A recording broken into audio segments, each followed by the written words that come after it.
Bonjour, c'est Gilles sur boursicoté.com. Voici l'analyse technique du CAC 40 pour cette journée du vendredi 25 septembre 2015. Avec un beau rebond technique aujourd'hui, puisqu'après une ouverture déjà fortement haussière, puisqu'on a ouvert à 4423,12, eh bien le CAC 40 marque une séance tout en hausse et regagne donc 3,07%, un peu plus de 133 points de gains sur cette séance par rapport à la clôture d'hier.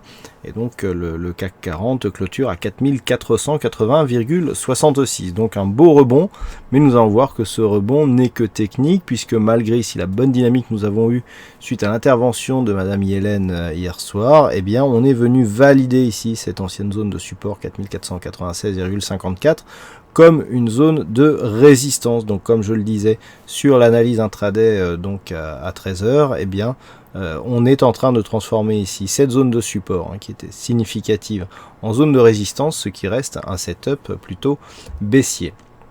Du point de vue des indicateurs, pas de grand changement sur le RSI qui reste neutre, le stochastique reste dans sa zone de survente, le MACD se retourne dans une toute petite dynamique haussière. Autant dire que sur cette phase on est toujours dans une certaine neutralité, il n'y a pas de mouvement de fond, il n'y a pas de grosse dynamique ici sur le MACD. On reste dans une tendance à prédominance baissière en fonction des volumes. Regardez comment nous avons des volumes ici qui sont largement supérieurs à la moyenne sur les séances baissières, alors qu'ils sont au-dessus de la moyenne mais bien inférieurs sur les séances haussières. Donc on reste ici sur une configuration qui favorise la baisse, puisqu'on a plus de volume sur les séances baissières que ce que nous en avons sur les séances haussières. Donc du point de vue des volumes, on reste orienté à la baisse, une petite baisse de volatilité sur cette séance haussière.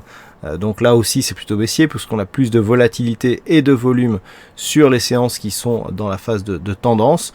Donc avec une baisse de la volatilité sur cette bougie, eh bien cela confirme le reste. Donc on voit, on a tous les signaux ici d'un rebond qui reste technique. Alors d'un point de vue chartiste, c'est très clair, on a donc cette phase de baisse, rebond moyenne mobile 20 exponentielle, contact ici avec la bolle inférieure, un enfoncement significatif, on est quasiment revenu sur la zone de point bas ici qui était donc le point bas marqué le 24 août, et là on rebondit légèrement. Donc pour l'instant la configuration reste inchangée. Alors comme nous sommes vendredi, je vous propose une vue sur la configuration hebdomadaire, et voilà. La semaine dernière je vous indiquais ici cette zone de trend baissier. On n'a pas réellement clôturé sous ce trend baissier. On le voit bien ici, il s'en est fallu de peu, puisque le rebond s'est fait vraiment dans la journée. Donc on est légèrement ici, on est en test sur cette phase, un peu comme ce que nous avions été ici le 31 août. On voit bien qu'on est toujours dans cette phase de baisse, on n'a pas encore d'accélération baissière. Par contre, si on venait à casser ici cette zone de trend par le bas, cela correspondrait donc à une accélération de la dynamique, et là on pourrait rapidement redescendre ici vers la zone des 4076 points. Pour l'instant ça tient relativement bien. Du point de vue des indicateurs, nous avons toujours cette configuration identique avec un RSI baissier voire légèrement neutre, le stochastique qui est neutre aussi. Par contre la bonne nouvelle vient peut-être du MACD en hebdo, puisque nous étions bien baissiers ici sur toute cette phase et on est en train de marquer un retournement sur cette bougie. Donc là c'est intéressant, d'autant que on sent vraiment une baisse de la dynamique. Le MACD est assez sensible à ça. En fait il décèle surtout, il détecte surtout les baisses de dynamique. On le voit bien ici sur cette phase. Voilà.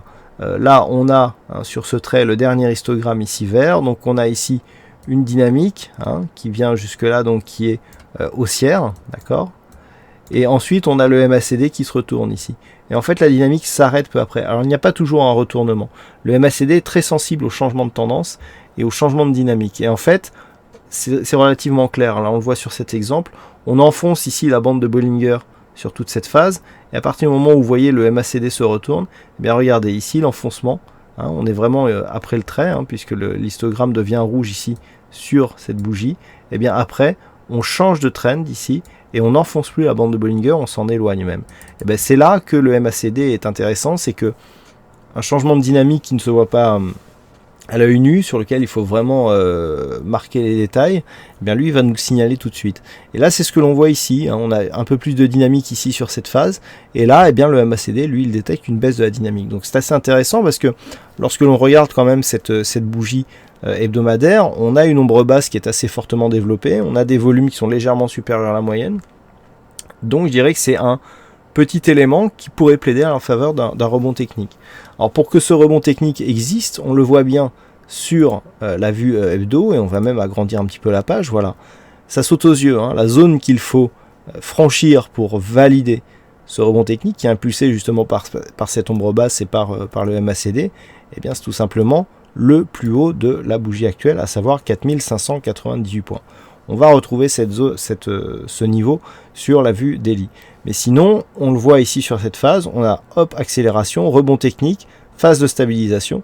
Et ici, on vient marquer une phase d'accélération baissière, mais tout de suite, on réintègre ici la zone de trend. Donc on est toujours dans la même dynamique.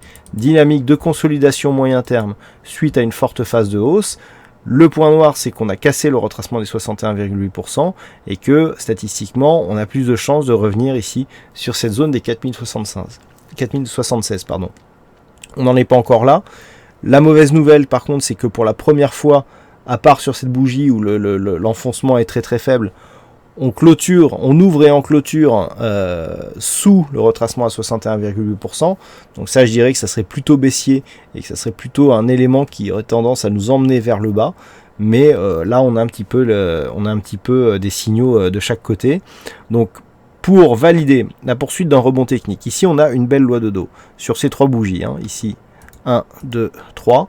On a 3 points hauts donc qui sont en phase décroissante. On a 1, 2, 3 points bas qui sont en phase décroissance aussi. Donc d'après la loi de dos, on est vraiment sur une vraie dynamique baissière. Par contre, si la semaine prochaine, on casse ici cette zone de points hauts, 4598, eh bien on cassera la loi de dos et donc l'impulsion ici montée par cette ombre basse eh bien, pourra se transformer en phase de retournement, au moins en direction de la zone haute de cette zone d'évolution en trend. Donc voilà ce que on peut dire sur la vue hebdo. Donc la zone à surveiller ici, c'est 4598 points, voire le plus haut de la bougie, à savoir 4605,26. Ça met un peu de temps à s'afficher. Voilà, hein, donc à surveiller ici cette phase, et bien entendu, toute rupture ici de cette zone. Alors à partir du moment où on descendra de toute façon, où on restera sous la zone ici des 4495 points, eh bien ça restera une tendance à orientation baissière. D'un point de vue journalier, donc quels sont les points à surveiller lundi? Eh bien, on va pas se mentir, le plus haut de la semaine, c'est le plus haut que nous avons ici. Dans un premier temps, en daily, la zone qu'il va falloir surveiller, c'est ici cette zone des 4495 points. Tout simplement pourquoi, comme je l'indiquais dans mon analyse intraday, on a cette zone ici qui est une zone de support. On casse ici, d'accord, la cassure elle est visible. Et là, 1, 2, on vient marquer 2 contacts sous cette zone comme zone de résistance.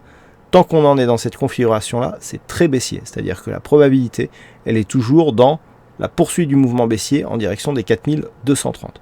Tant que l'on n'aura pas cassé avec force cette zone des 4500 points, à la hausse bien sûr, eh bien l'objectif sera ici sur la zone de point bas définie le 24 août.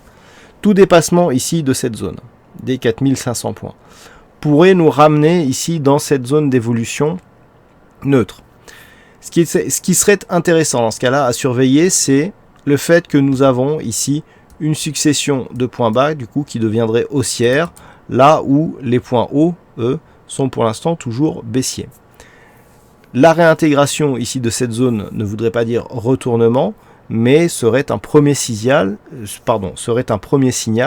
vers un possible retournement. Tant qu'on ne repasse pas ici sous cette zone des 4005, eh bien, l'objectif, il est beaucoup plus bas.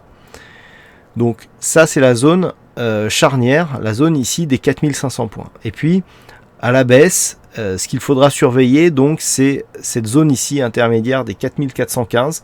Regardez, nous avons une belle zone de support avec 1, 2 et 3 bougies qui sont venues s'appuyer sur cette zone. Seule celle d'hier a réussi à casser pour marquer le point bas qui est pour l'instant le point bas du mouvement court terme. Donc, les zones à surveiller pour lundi, à la hausse, donc 4596 points, pour un éventuel retour ici à l'intérieur de cette zone de range, soit la zone des 4415 points pour un retour ici de la baisse en direction des 4310 points. Voilà ce que l'on peut dire donc sur cette analyse technique du CAC 40. Alors aujourd'hui, donc il y avait un fixing, c'est Bono qui gagne sur cette session, donc bravo à toi Bono. Et puis en ce qui concerne donc les statistiques, alors on n'a pas eu beaucoup de statistiques, on a eu des belles statistiques en début de semaine. Et puis là, on a une configuration, alors bon, je peux pas tout dévoiler tous les éléments, mais on a un élément qui fait que cette configuration, en fait, elle est tout à fait inhabituelle. Donc c'est pour ça aussi qu'elle est difficile à décrypter, et que de fait, du point de vue des statistiques, on n'aura pas encore assez d'occurrences pour dégager une statistique fiable sur ce genre de configuration. Voilà, donc pour cette analyse technique du CAC 40, écoutez, je vous souhaite à toutes et à tous un bon week-end, bonne chance dans le prochain trade, et on se retrouve donc dès la semaine prochaine pour d'autres analyses techniques sur le site boursicoté.com. Bon week-end à tous.